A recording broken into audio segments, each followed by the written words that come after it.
everybody. Good evening. This is Frances James, the host and creator of Minneapolis Poetry Sanctuary. We have a wonderful group of people here. I'm very excited.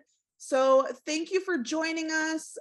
Feel free to comment on the live video, show support, show love. We love that.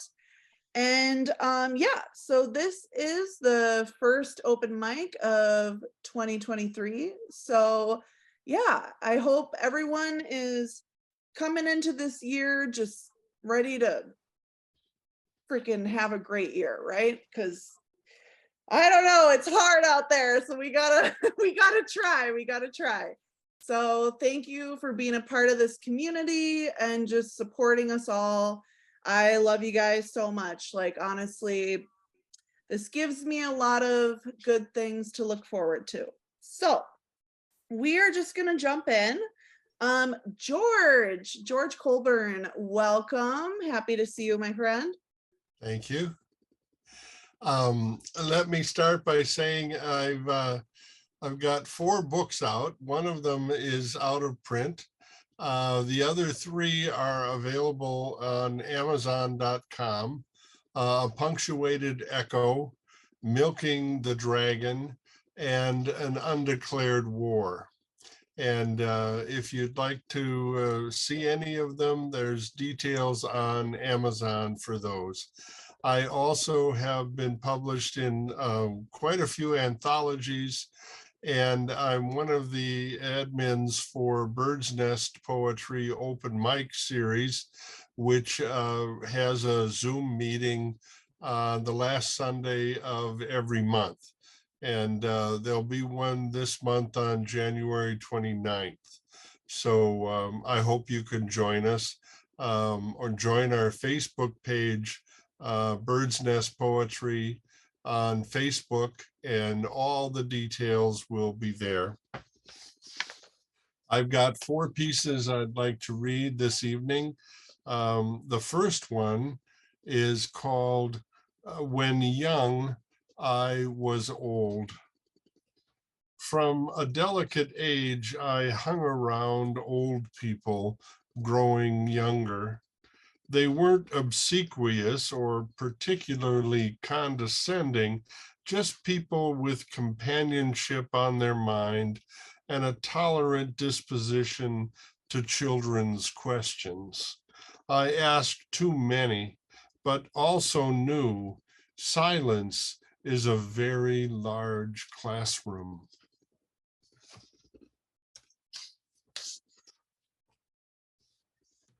The second one is called How to Make Stew. Step 1. First, you must intimidate the onions. Slice the heart out of 4 tomatoes. Break the character of several stalks of celery. Strip 3 large potatoes naked. Split oregano, thyme, and basil directly into the frying pan with them, and partner with shy soy sauce and oil. Be sure to follow step 2 first. Drink wine. Tinkle wine, pepper, remarkable combinations of salt, put away like last year's rent receipts. Step 2. Simmer the mangled flesh of bovine or goat, oink or cluck, until completely humiliated and out of character in a 12-inch frying pan that has been brutally excited over 3 tablespoons of olive oil and an embarrassment of butter. Bubble the flesh a sudden brown. Drink wine, tinkle wine, salt, and remarkable combinations of pepper kindly remove from heat and abandon. Step 3. Through a karmic chant, enjoying the products of steps 1 and 2 in a Teutonic saucepan, secretly boiling 2.5 cups of no longer timid water, swirled with a cup of arrogant broth. Add 1 teaspoon of silly cornstarch with enough chutzpah to thicken all. Drink wine. Tinkle a remarkable wine. Salt and pepper. Serve painfully hot.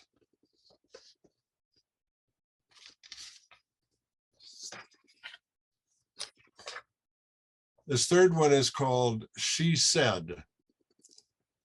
She said that we lead many lives, some sequentially, following our essence through history, others simultaneously that could find us staring at ourselves unexpectedly, and some that even call upon us to leap ahead of physicality and open doors to let our own future through.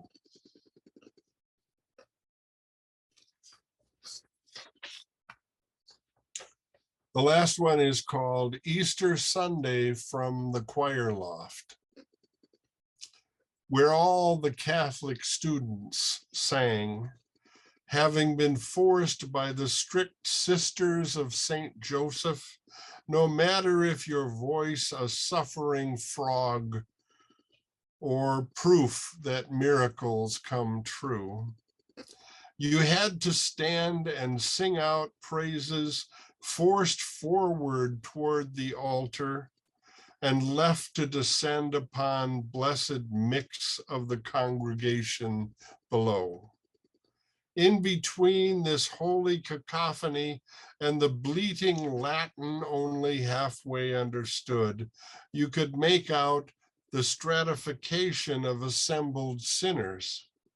The fairest fashion was always up front, middled by the homespun devout, and in the very back rows those whose earnest penitence barely overcame the iniquity of the bottle consumed on Saturday night, with no thought of gaining heaven, escaping hellfire.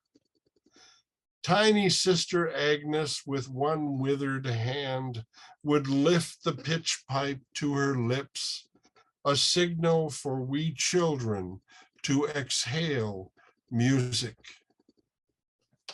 Thank you.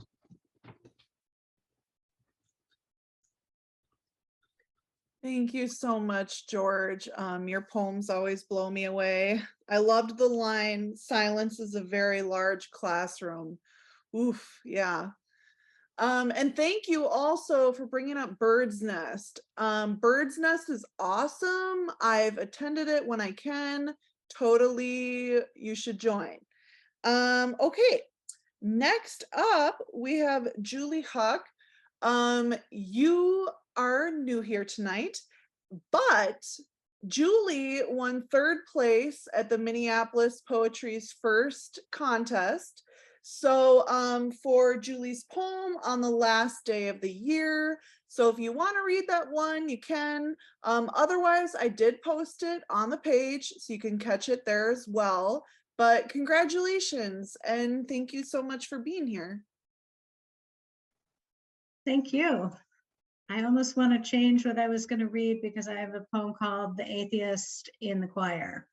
So, which, yeah, but I can't find it. So, so I have 4, and they're all part of something I'm putting together called possibly Houses and the People in Them.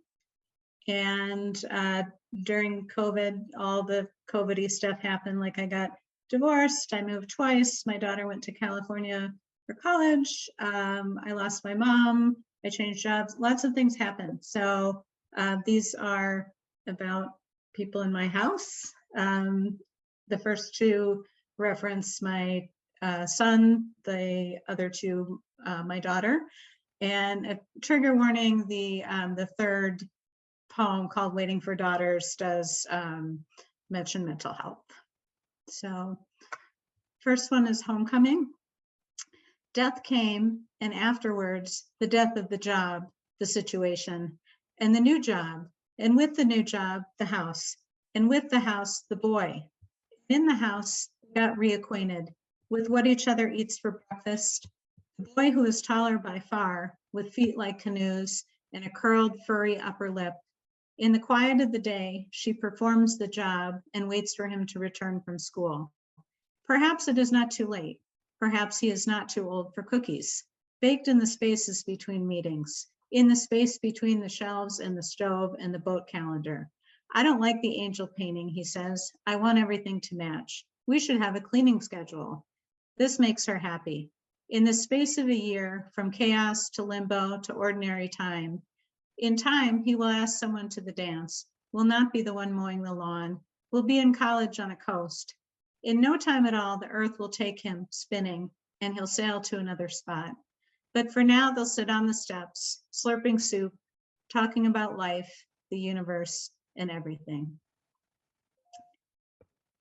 Second one is a little later in the same house, called Marie Kondo Ain't All That. In the beginning, in the corner, there was a mandolin. But before that, in the essence of ordinary time, there were books, bought and borrowed, foraged and found, yours, mine, ours. I move the chairs around, get out sunflower placemats, ponder plants, for this corner and that, sweep jasmine petals. I want you to notice what is different. You want me to tell you what is the same. Third one is While We Wait for Daughters. The world continues apace, and sky blankets earth with snow. We stand at counters brewing coffee, refreshing news sites, then walk dogs along rivers, make scones, clean refrigerators, make lists, muse, set rugs at right angles to windows. These daughters, who are like us, who are not, inhabit their own lives, live in different skin, are fierce in anger, but also in joy. While we wait for daughters, for depression to lift, anxious thoughts to settle, for test results, calls promised, frantic texts that might come, that might not. While we wait for daughters, we run fingers along the spines of books, deciding to make soup, noting that in the time we waited, we might have learned Arabic or the harp. We long to cheerlead better choices while practicing patience, like Buddhist nuns or ninjas, our wisdom falling as unwelcome rain on the deafest of ears. While we wait for daughters, we recall furrow-browed asides of passing grandmothers, the warmth of socks, the endlessness of days with babies, the shortness of years. While we wait, we know if they are upstairs, in the next room, at the other end of the phone, they are still, if not ours, in this world and of it. That sometimes daughters, like Olivia, don't come home. Last one is called Already and Not Yet. I accept compliments on your skirt, the one of many with flowers, the one that fits. I am at once larger and smaller. Cliches about shoes and shoulders apply. Your name is embedded in mine. Your smile made the generational journey. We are not finished, not yet. We are collecting black walnuts, tasting raindrops, listening to stories of the you we never knew. Your granddaughter is studying psychology because that's what the women in our family do. But grandma lived her values quietly and I lived mine out loud. We are not finished, the women in your family, not yet.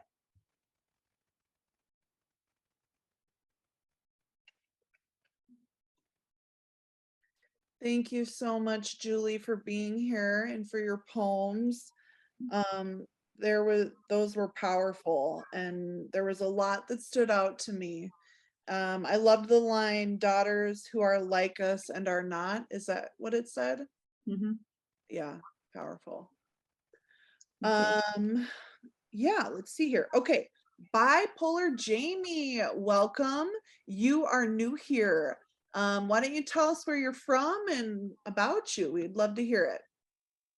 Okay, yeah. I'm from Maryland, and as my name states it, yeah, the East Coast. Um, I have bipolar, and I have a huge story. It's amazing, but like it's a lot. But I've become such an advocate for mental health. I started a group 2 years ago, over 2 years ago, called My Sister's Circle, and it has over 700 members in Facebook.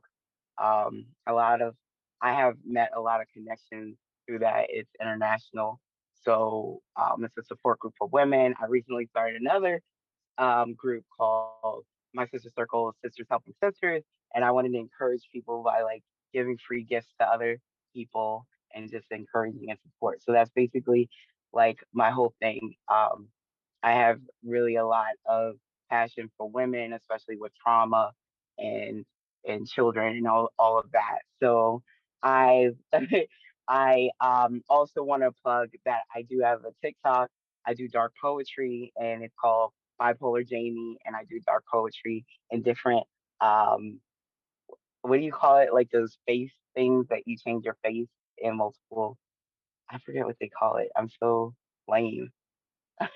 But so check out my channel there, and then I also have a Facebook page called Bipolar Jamie Poetic Soul, and I like to post a lot of memes on mental health, relationship, political stuff, just everything that's important to me. So I started poetry about 3 years ago. I never really liked writing, but it was very cathartic, and so I really progressed from it to get my feelings out. So, like I said, I'm an advocate for mental health and eliminating the stigma. So, uh, I guess that's a little bit about me. I do spoken word, and I'm doing 4 pieces. Trigger, trigger alert. Trauma, sexual trauma, and a little bit of suicide. But I mean, it's all in within the scope of things. I also showcase my life live on my Facebook personal page. So, and it just shows like a lot of things with dealing with mental health. And I went through a psychotic break. And so I have a lot of diagnoses. It's crazy. But all my friends are, I think, like that song. I can't remember. I'm so nervous. I'm so nervous. It's my first time on here. But thank you for having me. But the first one I'm going to do is A Mother's Tears. Forgive me. It's been a while since I've been doing open mics. So this is called A Mother's Tears. A mother's tears felt through the generational years. Unbelievable abuse hangs from your neck like a noose. It contributed to a magnitude of fears. No wonder you check out and disappear. A child born, living in her mother's scorn, from a grandmother's thorns. She's gone now, yet I still mourn. Neglectful, empty kisses make me feel torn. Do I hate you or resent your indifference? Or am I empathetic of your ignorance? The only tools you were supplied was outright belligerence. At least you didn't beat me, is what you told yourself. Words that were hollow as I was by myself. Love that never felt warm. Duties you felt burdensome as you performed. Mommy, will you play games with you? No, because I was forced to as a kid, you see. Well, can we watch cartoons, please? No, because I'm stuck in the past. Am I free? Mommy, I want to die. I hate myself as I cry. It's okay, you say. With no emotions, you reply. So the tears I cry for are for a mother I never knew. Frozen in time, hateful words she spewed. She has dementia now, so all I is forgive. She never even knew me, so I don't have much to give as I fight the coldness from the past inherited to live. That's it. That's my piece. Thank you. Thank you. Thank you. Thank you. All right. So the next one I'm gonna read is Detached. And this is kind of like I guess my style of poetry is I think it's called lyrical and I do a lot of couplets. So lyrical about my emotions and things like that. I gotta Google that. But this is called detached. Detached, dissociated, numb, emotion feeling, I succumb. All my life I tried not to feel. As a child, It was how I tried to heal.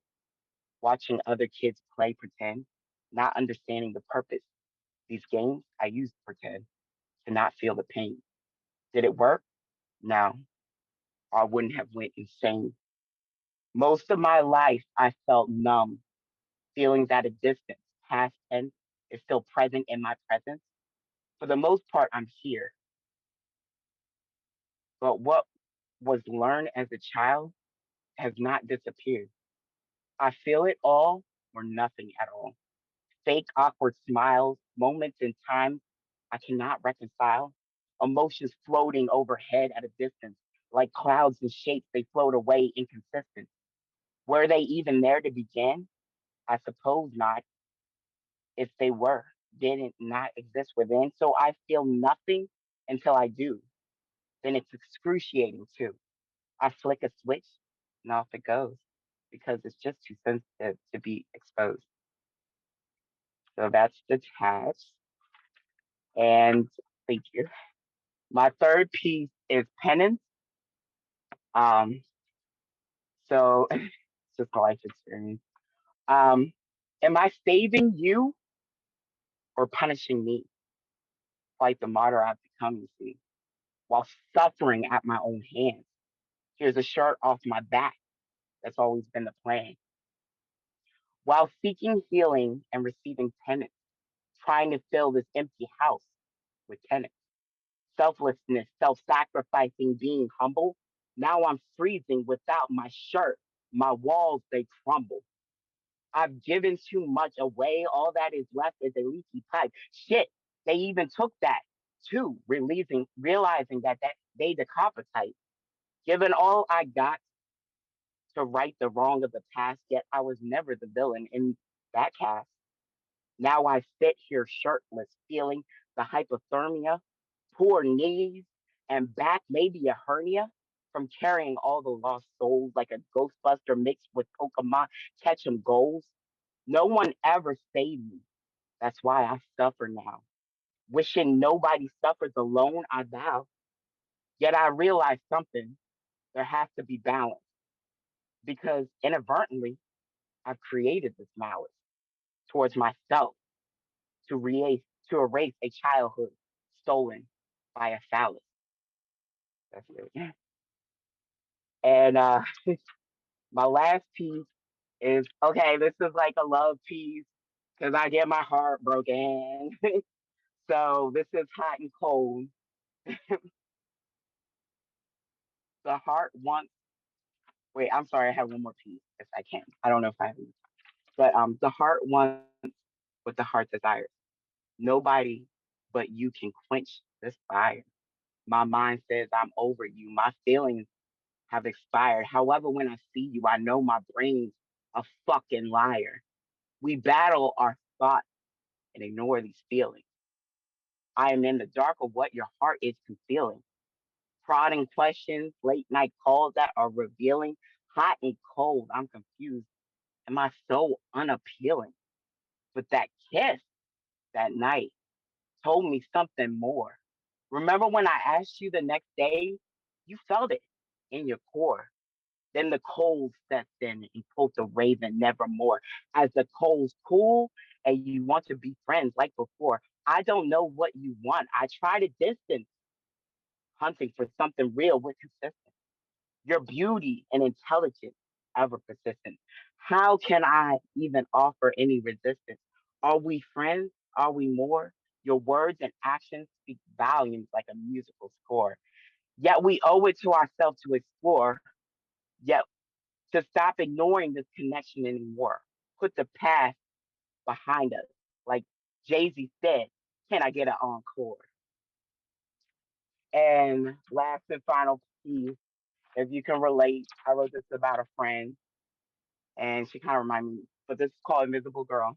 Invisible girl, where have you gone? Your face is all smiles, but your eyes are withdrawn.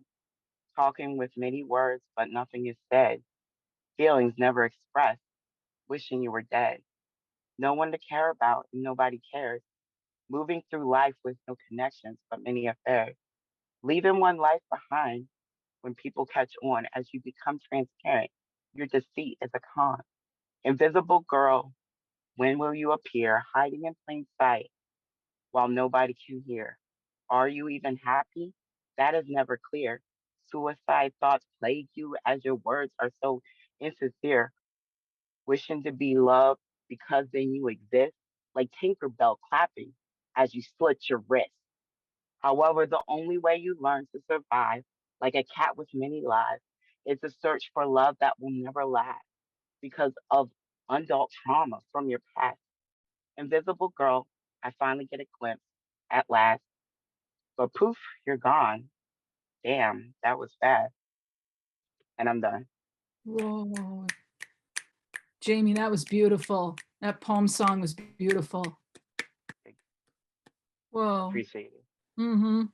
Yeah, I'm really glad that you came, Jamie, because as you shared earlier, you've been kind of checking us out and looking at the videos, and it takes a lot of courage to read those kinds of poems and to share those with us. So thank you for trusting us and just giving us the opportunity to hear them. It means a lot.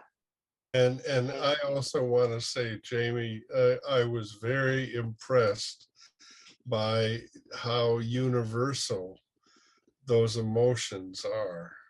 Mm. A lot of people don't recognize that. And your poems brought that forward. So thank you. Mhm. Thank you so much. Thank you so much. Mhm. And I think with mental health, a lot of people don't realize that the things they hide and they're going through is a lot what other people experience. So the biggest thing is to share your story. Mhm. Absolutely. Thank you very much for having me.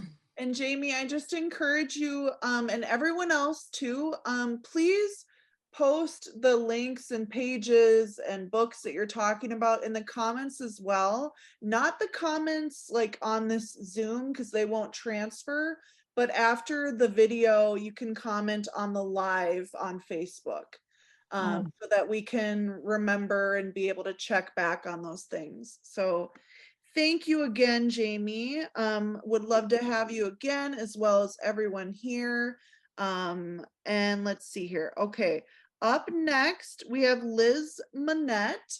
Welcome. Thank you for being here. Thank you. Thank you so much. I have two poems tonight, and that's what I'll read. This first one is called Agate.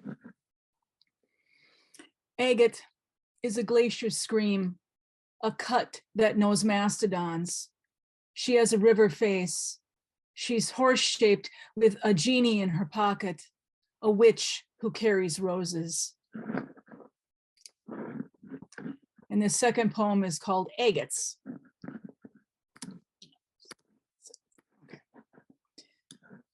Agates sit on our kitchen table, far away from their rivers, their lakes. Transversely sweet, their lines across their surface faces like rivers, like shorelines, gallop round their circumferences. Their surface faces like maybe one of the most beautiful, curious horses looking in your front window from its paddock. The horse turns away then, flicking its long tail that touches the ground and which sounds like cursive waves rolling to shore. Shh, shh, shh. Your agate horse rears then, dances stone into bread. Thank you. I absolutely personally love agates. That I've never heard a poem about agates before. That was incredible. Thank you. I want the recipe.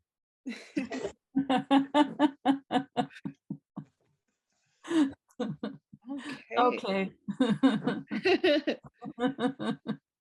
Well, thank you, Liz. And yeah, I need you back for more poems at some point. So okay, up next we have Jennifer Hernandez.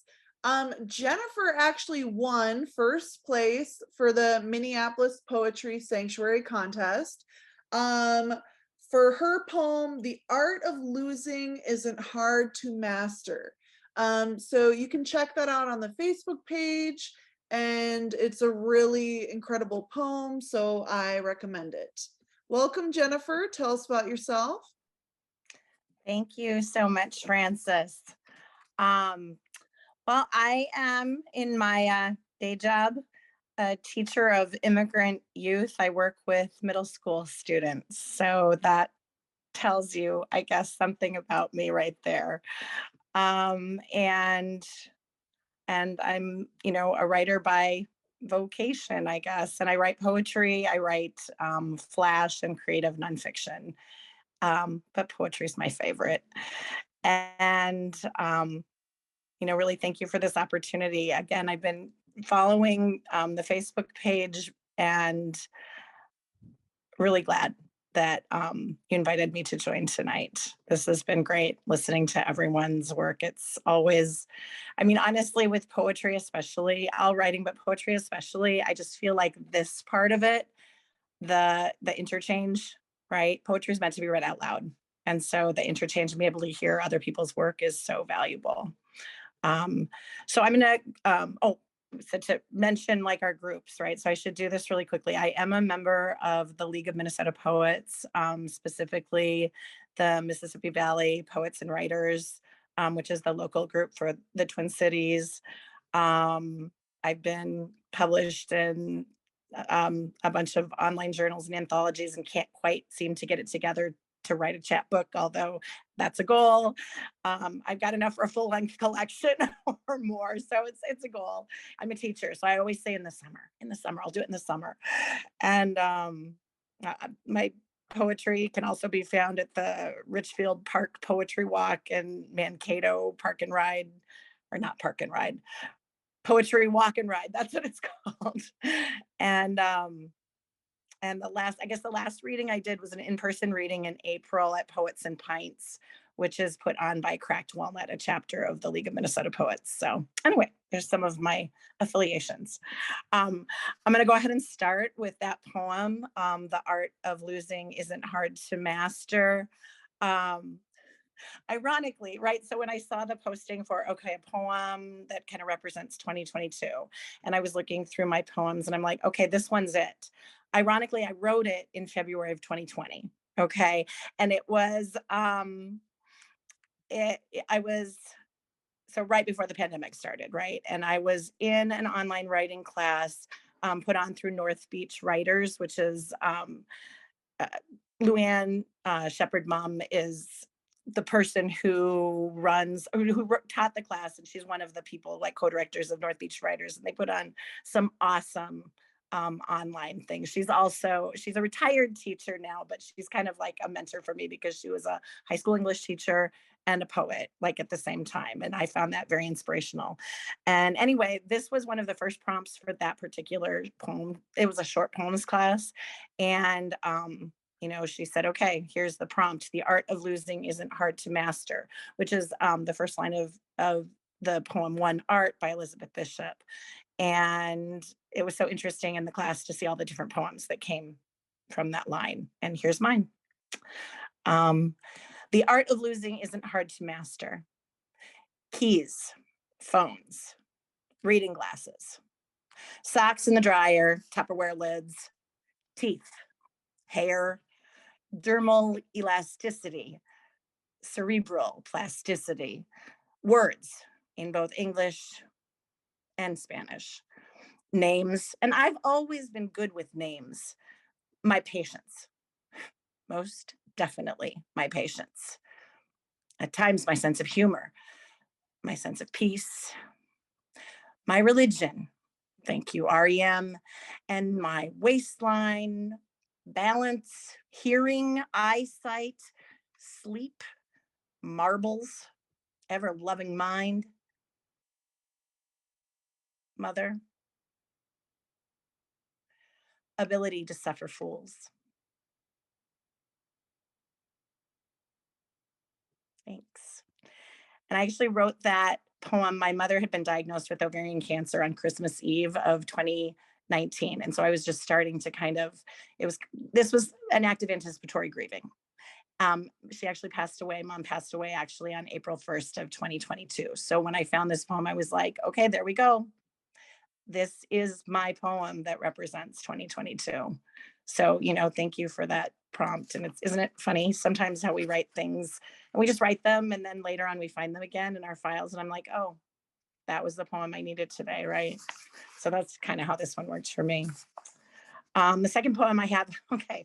So I've been, after my mother died, I was like, I'm going to be writing this summer and processing this. And I didn't. And I was like, okay, I want to start writing again. Finally this fall, I was like, I'm going to start writing again. And I like prompts where I just have words that are kind of random, unrelated words. And then I just start kind of free writing and see what comes up. And so I've been doing Wordle poems. So I do my Wordle puzzle every morning and I write down my guesses. And then about once or twice a week, I'll go through my guesses for the week and I'll say, okay, I like that group of words that I guessed. I'm going to try and put that one into a poem. So this is one of my Wordle poems. It's called Vital Juncture. Not placed in my mouth as ancient rites demand, but locked deep in the vault of subconscious, lie the coins needed to pay the ferryman for safe passage to the other side. The question remains, which direction leads to paradise? Which to damnation? If only there were a prueba, a geometric proof in which theorems perfectly sequenced produce a tidy result. If only I could send a proxy, an avatar to scout the terrain, to be sure I'm not making a terrible mistake, stepping off this arid land into the promised unknown.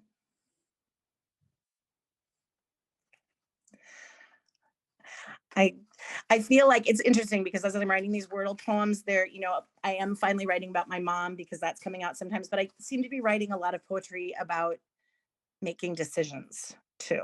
So I'm not sure where, it's all coming from here somewhere. So I'm not sure what I'm making decisions about, but apparently I'm sorting through some things. And this is kind of another one along that line. It's called Continental Drift. I stand on the ridge, crane my neck to see beyond the shore, deep beneath the waves, where tectonic plates slowly pull apart. Allow magma to burble into empty spaces, molten rock that fills the frame of separation. There is no emergency brake. Forces greater than any human are at work. I put on a brave face, but I'm not sure I'm on the right side of the divide.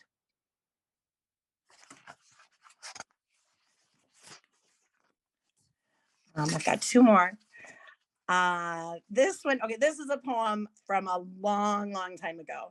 And I think I was writing it, a couple of summers I did like this writing challenge in July where you were supposed to write a poem a day. And they gave you some grace days. So it didn't have to be like a poem a day, but some really interesting stuff came out when I wrote a poem a day. I wish I could be like my friend Rosemary Watola Traumer, who like actually does that every day because she's incredible. But if I can do it for a month, I guess that's amazing for me. This one is, and I think it was another prompt. I think this was another like random word prompt because it was kind of random. It might have been in either my words with friends or Scrabble word prompt days. Anyway, it's called Communion. The night Jesus and Picasso practiced meditation under a palm tree at the Ramada Inn in Ontario, California, the psychedelic turquoise pool's holy water rose in a giant wave, traveled like a rolling stone from the redwood forest to the Gulf Stream waters. This land, rasped Dylan, for you and me, crooned Guthrie. Jesus and Picasso ate bread, sipped wine, said, Om. So maybe that's what I need to do to help me make decisions, right? Maybe I need to go sit by the pool in California with Jesus and Picasso. I don't know. All right, I've got one more. And this is back to Wordle poems, but I think this one kind of rounds out the set pretty well. It's called Feminine Wisdom. In my dream, the court jester is a woman. Makes sense, since she's the only one to speak the truth, though those in power disregard her words. But the raven knows. Widely thought to be the wisest bird, smarter than some humans, the raven hears the jester's words, brings brass buttons, shiny shards of sea glass, leaves them on the windowsill. Even when her painted face transforms into a sugar skull, monarcha wings fluttering across pale cheekbones, the jester twirls her skirts, trills dream song, and dances. Death, a celebration.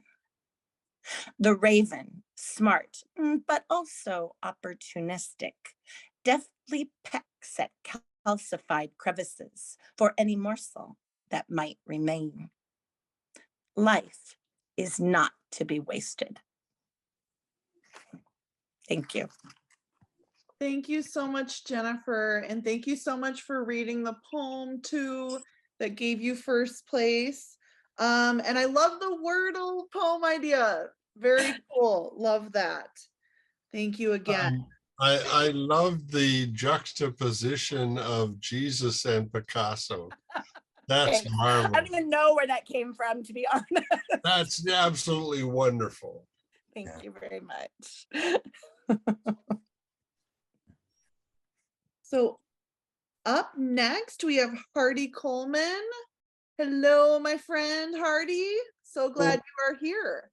I guess we're selling stuff. I got my book, Game Day. It's a kid's book.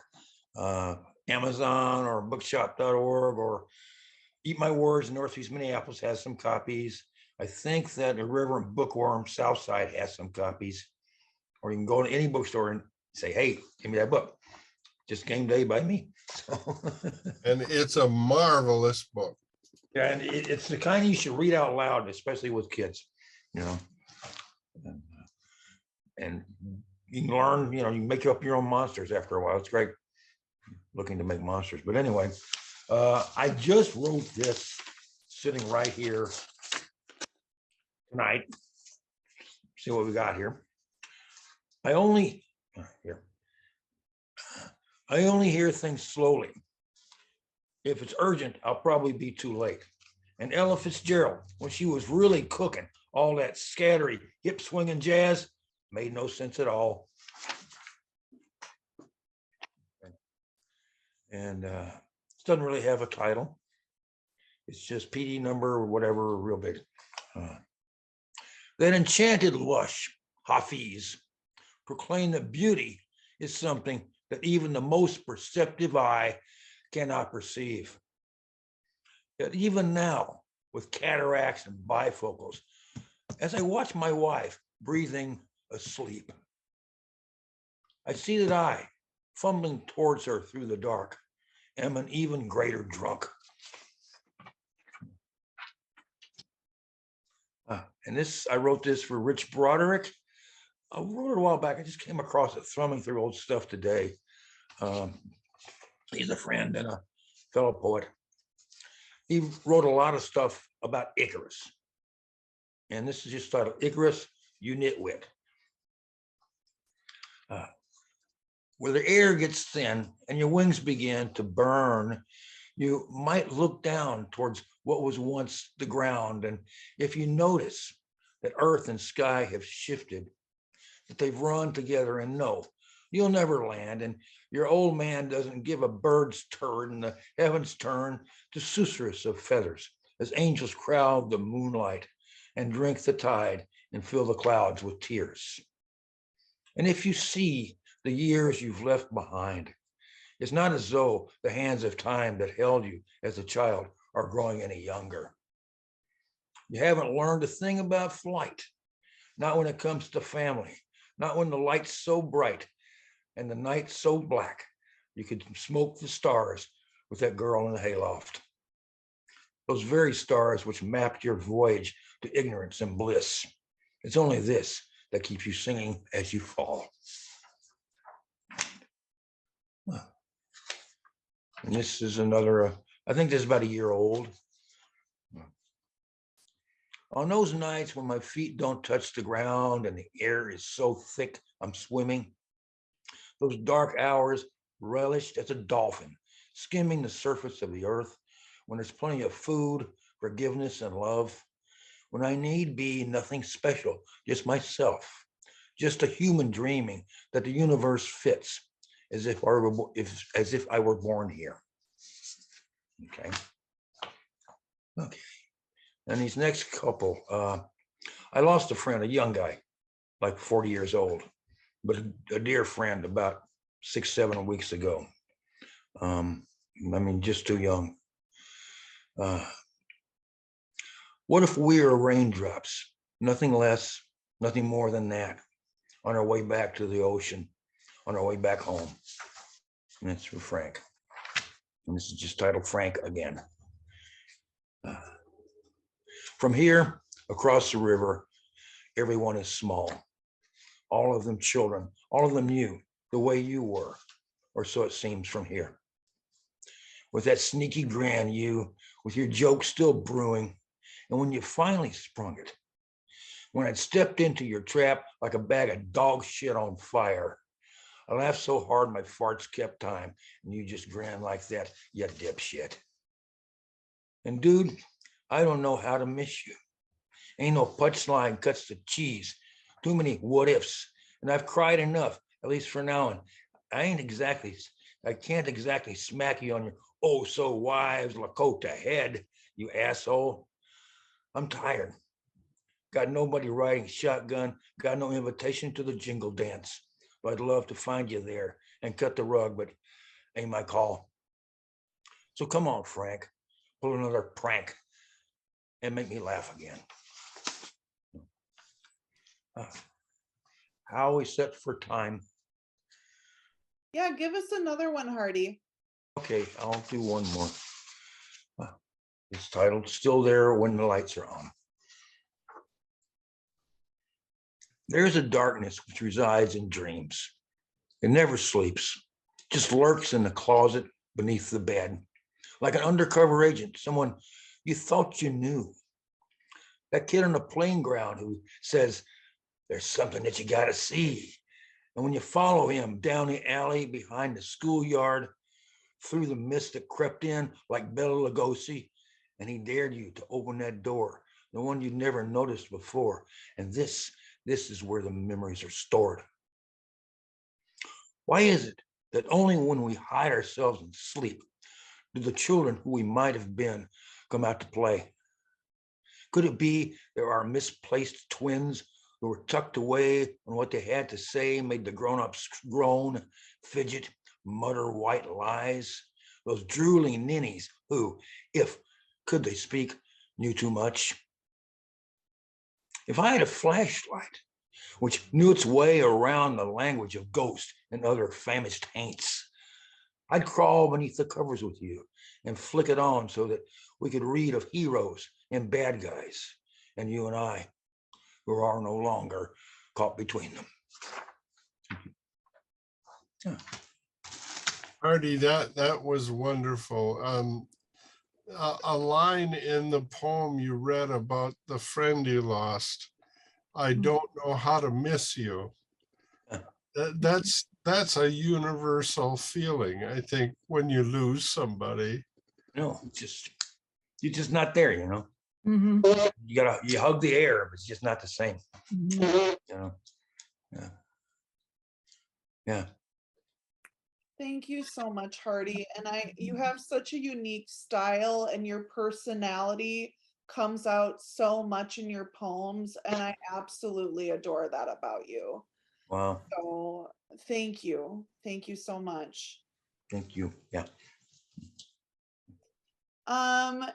Yeah, and I have Romeo's with me now because he was kind of barking and looking up at me, so he's gonna join us from here on out.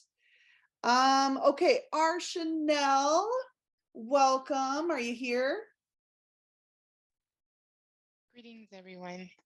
Happy to see you again. Glad you're here. Thank you. Happy New Year, everyone. My name is Shanelle, and I am a poet, and I identify as a poet. And I want to announce a trigger warning for both of my poems. The first poem that I'm going to read is actually part of my digital collection that's available on Spotify and any streaming music platform, poetry on a music platform. So I also have a book that's available on Etsy. And the poem I will be reading is called, the first poem I will be reading is called Crazy Boy from my Secret Garden mixtape poetry book. Hey, crazy boy, why you acting like that? You talk funny, you walk funny, why you acting so black? Angry boy, why you so mad and mean mugging so hard? Paramount Pictures should buy your story. You who are nothing without God, you should be happy. Freedom is ringing. You're free at last. Yeah, give them your story so the bootleggers can bootleg it and the producers can lace the soundtrack. Nutty Professor, Big Mama's House, Medea's Family Reunion, Color Purple, and that crazy black boy that sounds like a groupie in his MySpace video blog, yet he's telling the truth, boy. What can I say? He gets attached like a pit bull that has tasted blood with jaws of steel. That is a metaphor representing the stereotypes of society that detain my black brother, like the hardcore grip of his past, the hood. He's like a 5-disc CD changer.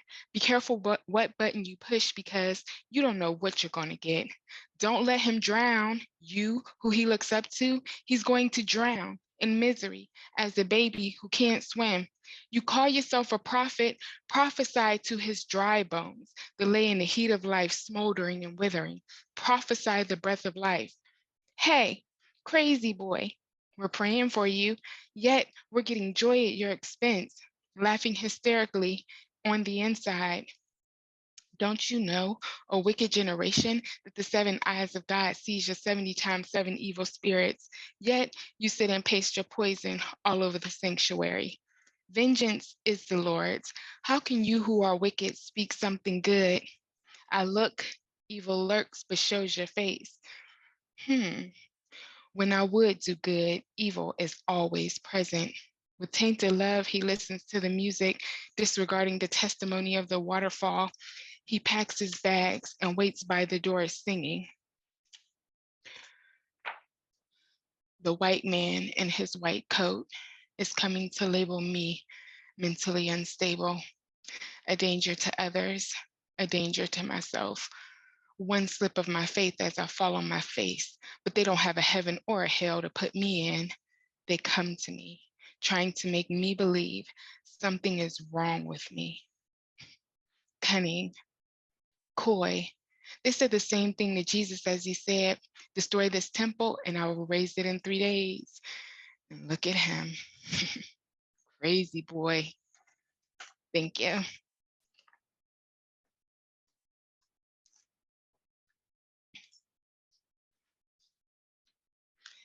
The next, oh, I'm sorry, was somebody going to speak? I liked it. That's all. Thank you. Awesome. Thank you. Thank you. Thank you. And I often like to revert back to my inspirations and the reason why I got into poetry. And that was after hearing people like Mr. Langston Hughes and Dr. Maya Angelou and Nikki Giovanni. And I grew up in that strong voice era, which is like I said, is the reason why I started dabbling in poetry when I was younger, and it's kind of grown. And because of what has happened in this past year with the attack on women's bodies and women's rights, I would like to take you back to the 1970s with Dr. Maya Angelou, Phenomenal Woman. And I also have my version of Phenomenal Woman on SoundCloud, and it's a free download, and I'll post the link later. Again, Phenomenal Woman by Dr. Maya Angelou. Pretty women wonder where my secret lies. I'm not cute or built to suit a fashion model size. But when I start to tell them, they think I'm telling lies. I say, it's in the reach of my arms, the span of my hips, the stride of my step, the curl of my lips. I'm a woman, phenomenally, phenomenal woman. That's me.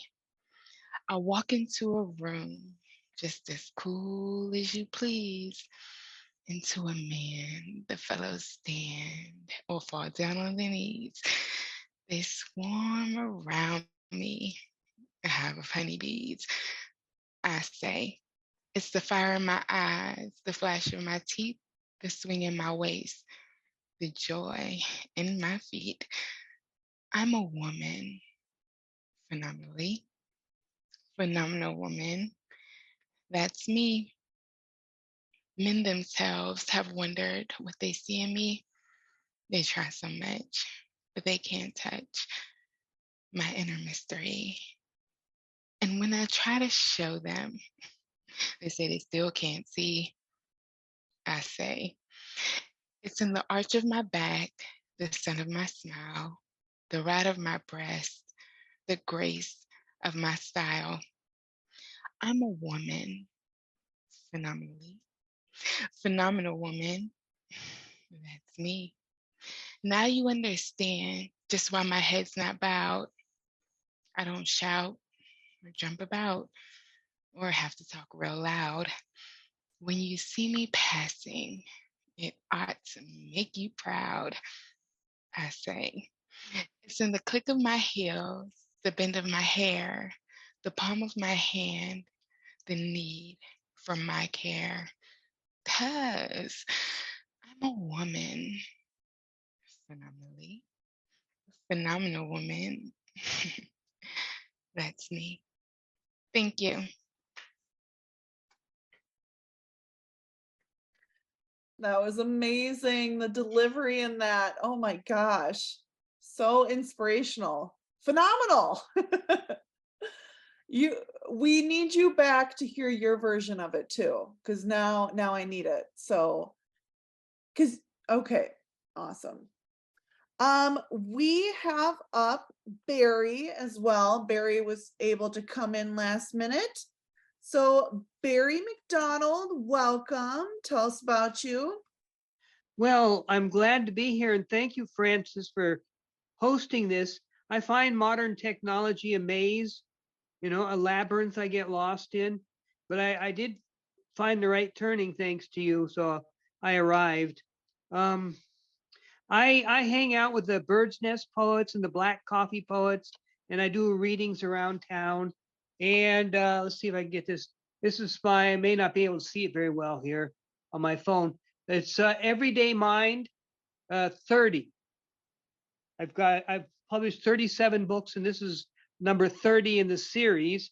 You can find it by Tekken. That's my Dharma name. Tekkan.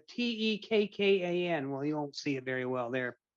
And I've loved the poetry so far for everyone. It's all very sincere and bright and well delivered. I have a form poem that's called a sestina, and there are 6 words at the end of the lines that are repeated 6 times, and 3 of those words are repeated 7 times. So it's sort of a chant, and this particular one is kind of a comedy. I like the word phenomenal too. So here goes. It's better not to trust my desire. Emotions tend to be superfluous. There is the conundrum of being hooked when our dividing histories don't fit. Don't know if her feelings reciprocal. Signals I'm getting are ambiguous. So my commitment is ambiguous. I've been disappointed with desire when the feeling wasn't reciprocal. I know how daydreams are superfluous. and such frivolous yearning doesn't fit when my workaday schedule has me hooked. With her pixie beauty, I may be hooked. My pulsing heart isn't ambiguous. The disruption of longing doesn't fit. My head is entangled with desire. Senseless emotion is superfluous. The question is it reciprocal? I behave as if it's reciprocal. I quietly recognize I am hooked. I know that I'm crazed and superfluous. A whisper of doubt is ambiguous. The drift of my thought conforms to desire. Within a haze, our differences fit. With imagination, I make them fit. I hunt for signs that are reciprocal. Intoxication explodes desire. I smother the warning that I am hooked. I'm not in touch with what's ambiguous. I am a clown and am superfluous. In a parade, I am superfluous. I'm not attending to what doesn't fit. I can't remember what's ambiguous. Love and the cosmos are reciprocal. I am fascinated by being hooked. My life would be poorer without desire. The cosmos would be lost without desire. The electrons inside of me are hooked. The clues that I see are reciprocal.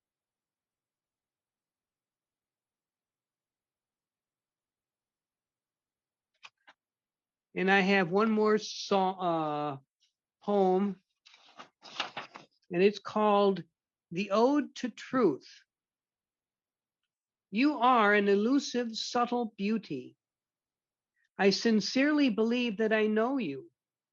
It's usually me whom I deceive. I depend upon my erratic view. Anger is a befuddling master. It is convenient to accuse people, and equally so I condemn myself. These patterns of thinking are piercing spurs. Clear-eyed innocence is far from simple. With veils of emotion, you hide yourself. You are an alluring, vexing pursuit. I am closest to you when I am quiet. You are a mystifying absolute. I would like to know you. I cannot quit. My daily passions encumber my way. The weight of fear makes me excitable. You are a coy, ethereal lover, and you offer me hope beyond doomsday. I'm near to you when I am playful. I can't deny it. It's true that I suffer. Thank you, everyone. Thank you so much, Barry. Sestinas, I think, are actually really hard to write. So that was amazing. Yeah, good job. Thank you. Okay, well, that I think is everyone. I thought about reading a poem, but I think I will skip it. And you can just, so my page is Fran's Art from the Heart. I do a lot of different kinds of art, drawing, painting, jewelry, poetry, stuff like that. So you can check me out there. And yeah, thank you so much for everyone here, for the poets that read, and for everyone watching too. Francis, that's cheating. If you don't read a poem, that's cheating. Okay, okay. All right. Thank you, Hardy. Thank you. Okay, I'll read my very latest one that I just wrote a couple days ago. So hold on, here it is. Okay, I'm not quite sure if it's finished, but this is what I have so far. Okay. It's called Love is Our Grace. It's a risk to let love back in, especially a love that makes every hope feel true. Vulnerability is knocking gently but consistently. But vulnerability had never before been invited into my home as a friend until now. It's how time can be faithful with the right person. This is a love that grows, deepens, comes to know and accept the shadows as much as the light. A person is a wonderful world when safe enough to reach the unconditional galaxy. A person is a welcoming sanctuary when held with care. It would be honest to include the hard moments, and we are both honest. Learning a partner is also learning ourselves. What once hurt is not yet a scar. What once was true is no longer true. Once the reality of imperfections found a place in the story, I could only run so far until I wanted to walk back. Love is not our savior, but love is our grace. And Joe walks to meet me halfway. Thank you, everyone. You're awesome. And yeah, we'll stay tuned to the page for more open mics. Oh, really quick. This is super important to me because I haven't been very good at like getting this information out there. I am putting together, so I've started a project that I'm going to call Poetic Sanctuary Kits. I have all of the stuff. I bought the journals, pens, whatever, bags. So what I need from all of you, basically, if you want to participate, is I need inspirational poems that maybe talk about writing, the power of writing, or poems that are just encouraging and inspiring. I've contacted different shelters. I'm very proactive at certain psych wards in the cities, dropping things off. A lot of people have shown interest in giving these out to people. So I really want to include some poems with the journals so that people have their own little writing kit. And, you know, because for me, when I was in the hospital or in treatment, like writing has always been my own saving grace. So if you want to participate, you can just email me at the Minneapolis Poetry Sanctuary email, which is MPLS Poetry sanctuary@gmail.com. And I hope that you'll participate. I want to get these kits out there. It was a project I started last year, and like when I put my mind to something, I don't let it go. Like I'll never give it up. And this is something I'm really passionate about. So reach out to me, send me your stuff. Do make sure though, because some of these are going to vulnerable individuals. So, you know, try to keep it inspirational and all of that good stuff. So yeah, thank you. And we'll see you around, I hope. So stay tuned. Good night, everyone. Okay.